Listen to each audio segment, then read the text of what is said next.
Hello everyone and welcome to this week's edition of Organic Matters, the podcast brought to you by the Irish Organic Association. I'm delighted to say that we're in Donegal this week with Donegal Seaweed, and the managing director, Michael Boyle, is here in front of me, and also their business manager as well, Geraldine Ward, is here too. Michael, Donegal Seaweed, how did the company come about? Okay, so it was a family thing. We were looking at new ventures, so we came up with the idea of seaweed because it's been used on the coastline for hundreds of years in crops in the islands where my father's from. So we basically started from that, and then we looked into different ways of extracting the liquid and making it work for organic farming. And in your background, had you been farming up to that point, or what was the idea? There's a shake of the head there. So it was your father who brought this knowledge back with him, did he? No, just the knowledge of the sea, really. Yeah.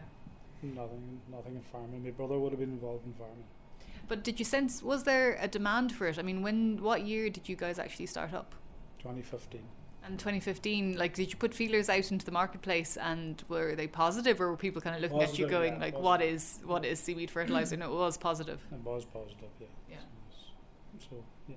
And how did it go from there? Because I'm wondering, people would be familiar with kind of, they would have probably seen donkeys with baskets on the side back in the 1900s with seaweed laden onto them. It was a very different operation in 2015. Well, I guess that's where it all started, really, and the seaweed went on to the fields and the islands especially, and along the coastline. And I don't know, was it 20 or 30 years ago, it was the brainchild of a guy called Seamus McGarvey that probably did more research and got the thing up and running and with other companies, and has since retired. So Geraldine, you come in here, what type of businesses are buying that seaweed fertiliser? We have a combination of businesses. We have commercial growers, we have small garden centres, we have individual domestic gardens, we have people buying the product for research, we have community gardens buying our product. So it's a combination. And is it all across Ireland, or is it across the UK as well? Across Ireland, Europe, and across the world. Yeah. Across the world? Yeah. Where's the furthest flung region that it's going to? Probably the States for now. Yeah. And what are they doing with it in the States? Some are commercial growers, and they will grow their own crops. What is particularly predominant what our customers do in the States. And what volumes are we talking about here? So you're transforming it into a liquid. Yes. So what volume of liquid? I imagine it's quite a lot. So we sell it in 1,000 litre IBCs, and we would export in quantities depending on what the customer requires. Yeah. And Michael, I'm trying to think of what, besides seaweed fertiliser, we talk about it makes things grow, but what are the components in fertiliser? I guess it's the micronutrients that's in the seaweed. The seaweed itself grows under stress, heat, cold temperatures, high tide, low tide, dries out, wet, gets wet again. So I think that stress is taken over into the product too and helps the plant. And it's really beneficial to the soil. It irrigates the soil in extreme heat. And is that the feedback that you get from people, that it's quite beneficial? There's a lot of feedback. It works very well in hot conditions and hot climate conditions. We have a lot of great feedback from those countries. Do you have any idea of how many tonnes you might harvest every single year? It's hard to quantify because of the seasons of harvesting, sustainability. It's not something we would typically quantify, and it's not something that's for every month or every year. Is it a specific type of seaweed that grows in this region? What type of seaweed is it, Michael? It's Ascophyllum. Say that again? Ascophyllum. Ascophyllum. Phylum. PHYLLUM. And did farmers around Donegal always know that this was just the good stuff? Yeah, to them it would be just bubble rack or just rack or bubble rack. And if you're talking about 1 tonne of seaweed, how much liquid fertiliser would you get from 1 tonne? Do you have any idea? It depends on the strengths. We have different strengths, different, what would you say, concentrations. So depends on the farmer's needs. We may have put out 5 litres to a hectare, or depends on the ground, depends on the crop. Right, we head down to the seashore and see some of the action happening. Sounds good. Okay. Yeah.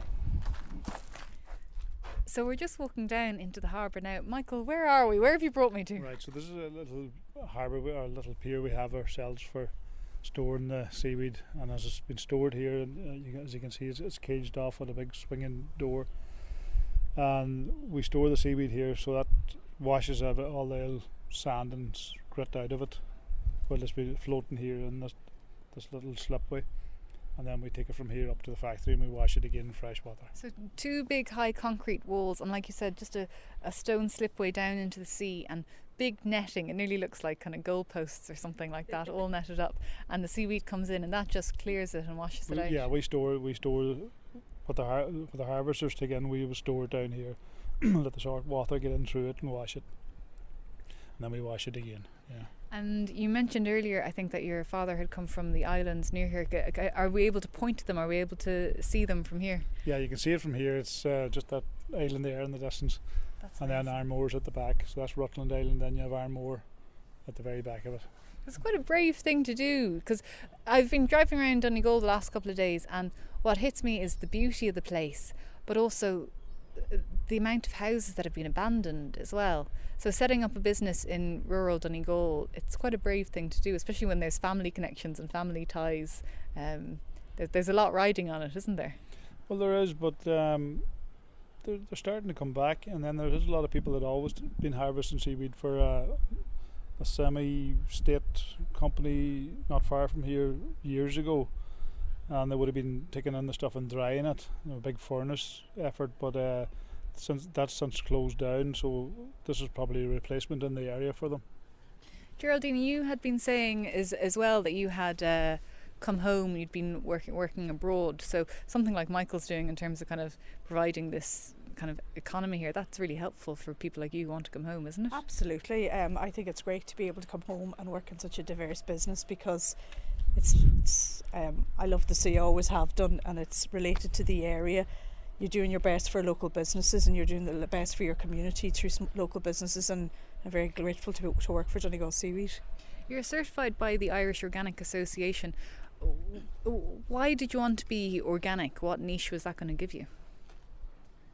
I think we're proud that our product is natural, and I guess our links to the sea, and even from discussions that me and Michael have, we're always talking about what's good for you, for what's not good for you.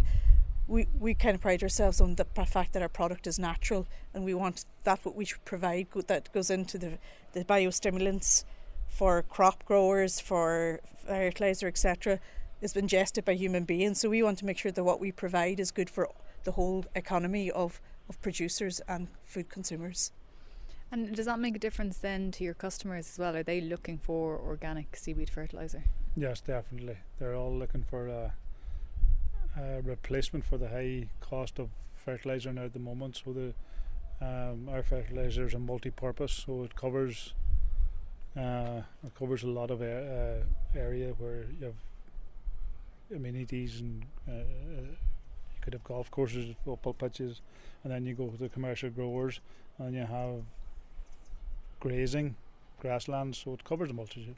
And does it do crops as well? We talk about arable crops or wheat or potatoes or anything like that? Yes, it does all those, and a large percentage of our product will go to Italy and Spain for commercial growers. Oh, really? And a little bit into America. Okay. Yeah.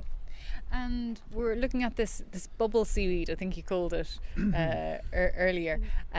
So what happens? What comes down the slipway and gathers the seaweed? And is this, what happens now? So we store it here, that it just comes and goes with the tide. It's contained within the netting, and then we take it up to the factory and we wash it again with fresh water before we put through the different machines to grind it down and extract the liquid, and through an evaporator to get the concentration levels that's needed. Is it with a tractor that comes down with a grab in front of it? No, we have a lorry with a grab on it, yeah, Okay. and we just come down and, yeah. You make it sound like a very simple operation. I imagine Geraldine is a little bit I'm more not used to this complicated. type of- They make it sound simple because their minds are that way inclined, and they're so used to it. But the beauty of this, which I'm one of these people about saving water, having it here and having that element of it being washed by the sea removes a level of grit and shells and sand and soil, that when it gets to the factory we're not using as much water to wash it, and that's the beauty of having it here as well. It's so close to the actual production site. I mean, that must be Absolutely. unique enough as well, is it? It is unique, Yeah. yeah, it is unique. We don't have to travel far, yeah. So I guess that's, if people are concerned about their carbon footprint of their fertiliser or anything like that, it puts it into context though, doesn't it? When you think about... Nearly zero. But when you were there talking about kind of, you know, the price of fertiliser increasing, and you touched upon it there, people looking for alternatives. But when you think about chemical fertiliser and the chemicals that are going into it, but also then the gas that has to be used that's insane, isn't it? Yeah. And the product also is a soil booster really. It's a big benefit to the soil where it irrigates it, and what the farmers all want to see it irrigated, you know. And in terms of the feedback then, Geraldine, that you're getting from customers on the business side of it, what's that like? So we got good feedback on the trials that some of the farmers do on our product. We get good feedback from the growers. We also get good feedback in terms of general business support and advice that we give them. I said that to Michael earlier. We're prepared for this podcast. What makes us different? We try and support the businesses and the farmers and the growers and the research like UCD and the various different partners that we work with, because we all benefit from the knowledge that we gain and what farmers gain, and we try and work together. So I suppose if someone was to come to you and say, look, I have, 20 acres of potatoes, these are my soil tests, I think seaweed fertiliser would help with that. How do I get it onto the crops? You'd be able to give them that information. Yeah, we do. And any unique stories, anything you've come across, or you just think, oh, that's a bit different, but you've managed it. No, you take it all in your stride, Michael, don't you? We had one gentleman call us one day, and Michael was trying to say to him, well, what area of land are you trying to cover? Remember that elderly gentleman? He said, it's about the size of O'Connell Street. That's right, yeah. So you do hear some funny stories.